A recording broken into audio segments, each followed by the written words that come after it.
আপনারা জানেন যে ভোটাধিকারবিহীন অবস্থায় দেশ বিগত বেশ কয়েকটি বছর অতিবাহিত করেছে এবং আজকের এই নির্বাচনের পরিবেশ সৃষ্টি হওয়ার জন্য অনেকে আত্মত্যাগ করতে হয়েছে। দেশ এবং জাতির সকলেই অনেক সর্বস্তরেই নির্যাতিত হয়েছে। আজকে আমরা প্রত্যাশা রাখি যে আগামী নির্বাচনের মাধ্যমে বিগত দিনে যে আমাদের যে দুঃখ দুর্দশা ছিল সেটা আমরা লাঘব করতে সক্ষম হব। একটি সুন্দর সুশৃঙ্খল চাঁদাবাজ মুক্ত, দখলদার মুক্ত এবং মাদক মুক্ত একটি সমৃদ্ধশীল ২৫০০ গড়ে তোলার জন্য যা যা করা দরকার। মহান আল্লাহর দরবারে শুকরিয়া যে আমার মনোনয়ন বৈধ হয়েছে। জনসাধারণ, ভোটার এবং নেতাকর্মীদের বহুদিনের আশা আমরা একটা সুষ্ঠু নির্বাচন চাই। যদি আপনারা আমাকে নির্বাচিত করেন তাহলে দীর্ঘদিনের এই এলাকার যে সমস্যা আছে সেই সমস্যাগুলো আমি দূরীকরণ করার আপ্রাণ চেষ্টা করব। আজকে আলহামদুলিল্লাহ এটা গ্রহণ করা হয়েছে এবং বৈধতার ঘোষণা দিয়েছেন। আমরা আশা করি সামনের দিকেও ইনশাআল্লাহ আমরা এইভাবেই প্রতিটি ধাপ উতরে যাব এবং বিজয়ের মালা আমরা ইনশাআল্লাহ গ্রহণ করব। সীমান্ত বাংলাদেশের আমি পীর সাহেব চরমনাই কর্তৃক আমাকে হাত পাকা প্রতীকে নারায়ণগঞ্জ প্রশাসনের এমপি পদপ্রার্থী ঘোষণা করা হয়েছিল। তো ওই আলোকে আমরা নিয়মমাফিক সব কিছু নিয়ম মেনে আমরা মনোনয়ন জমা দিয়েছি।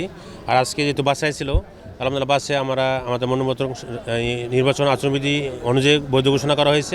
আমাদের আজকে আমরা নারায়ণগঞ্জের সংসদীয় আসনগুলোর মনোনয়নপত্র যাচাই বাছাই করেছি। আমাদের ৫৬ জন প্রার্থী ৫৭টি আবেদন দাখিল করেছিলেন। তো এই ৫৬টি আবেদনপত্র আমরা যাচাই বাছাই করেছি। যাচাই বাছাই অন্তে আমাদের মোট বৈধ আবেদনের সংখ্যা পেয়েছি আমরা ৩৬টি। এর মধ্যে আমরা বাতিলযোগ্য বা অবৈধ আবেদন পেয়েছি ১৬টি এবং 4টি স্থগিত আছে। এই 4টির সিদ্ধান্ত আমরা আজকে বিকেল ৪টায় জানাবো।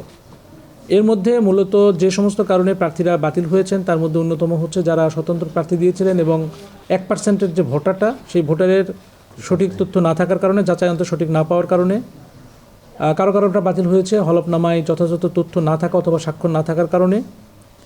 তারপরে বাতিল হয়েছে আমাদের বিল খেলাপির কারণে, তিতাস অথবা হোল্ডিং ট্যাক্স বাকি থাকার কারণেও আমাদের বাতিল হয়েছে।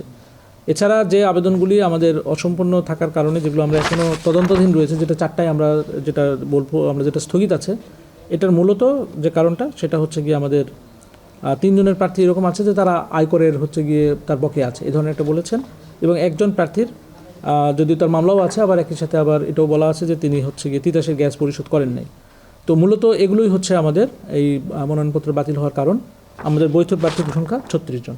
আসন 1, এখানে মোট প্রার্থীর সংখ্যা 8, তার মধ্যে 6 জন বৈধ, অবৈধ 2 জন। যারা বাতিল হয়েছেন তাদের মোহাম্মদ দুলাল, তার 1% সঠিক নাই, এবং মনিরুজ্জামান চন্দন, তার হলফনামায় স্বাক্ষর নেই। আসন 2, মোট প্রার্থীর সংখ্যা 10, এর মধ্যে এখন পর্যন্ত বৈধ 3 জন, অবৈধ হয়েছেন 4 জন, 3 জন স্থগিত আছে। যাদেরটা বাতিল হয়েছে আবু হানিফ হৃদয়, তিনি ঋণ খেলাফি। আবদুল আওয়াল, তার 1% ভোটার যাচাইটা সঠিক পাওয়া যায়নি। মোহাম্মদ মিনহাজুর রহমান, 1% ভোটার যাচাই সঠিক পাওয়া যায়নি। মাওলানা মোহাম্মদ হাবিবুল্লাহ, তার হলফনামাটা সঠিক নয়, একই সাথে তার ফর্মে প্রস্তাবকারী এবং সমর্থনকারী কোনো তথ্য নেই। স্থগিত যেগুলো হয়েছে আতাউর রহমান খান, ইলিয়াস মোল্লা এবং হাফিজুল ইসলাম, তাদের প্রত্যেকেরই আয়করের বকেয়া আছে। আমরা তদন্ত করে দেখছি গ্রহণযোগ্য নাকি বাতিলযোগ্য। আসন 3, মোট প্রার্থীর সংখ্যা 11, তার মধ্যে বৈধ 10, অবৈধ 1 জন। অধ্যাপক রেজাউল করিম, তার আসলে অসম্পূর্ণ হলফনামার কারণে এটা বাতিল করা হয়েছে। আসন 4, মোট প্রার্থীর সংখ্যা 15, তার মধ্যে বৈধ 9, বাতিল হয়েছে 5, স্থগিত হয়েছে 1। বাতিল প্রার্থীরা হলেন মোহাম্মদ আরিফ ভূঁইয়া, অসম্পূর্ণ হলফনামা, এটা তথ্য গোপনের পর্যায়ে পড়ে। মোহাম্মদ সালাউদ্দিন খোকা, তিতাস গ্যাসের বিল পরিশোধ নাই।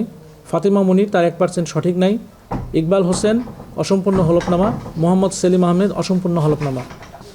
স্থগিত যিনি হয়েছেন মোহাম্মদ আলী, তার তিতাস গ্যাস বিল বকেয়া আছে, তার অবশ্য হাইকোর্টের একটা স্টে অর্ডারও আছে, আমরা এটা বিচার বিশ্লেষণ করে দেখছি। আসন 5, এর মধ্যে 12 জন প্রার্থী টোটাল ছিলেন, তার মধ্যে বৈধ 8 জন, অবৈধ 4 জন। অবৈধ 4 জনের মধ্যে মোহাম্মদ মাকসুদ হোসেন, তার হোল্ডিং ট্যাক্স বকেয়া রয়েছে, এই কারণে তিনি বাদ করেছেন সিটি কর্পোরেশনে।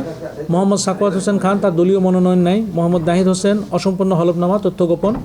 আবু জাফর আহমেদ, তার দলীয় মনোনয়ন নাই।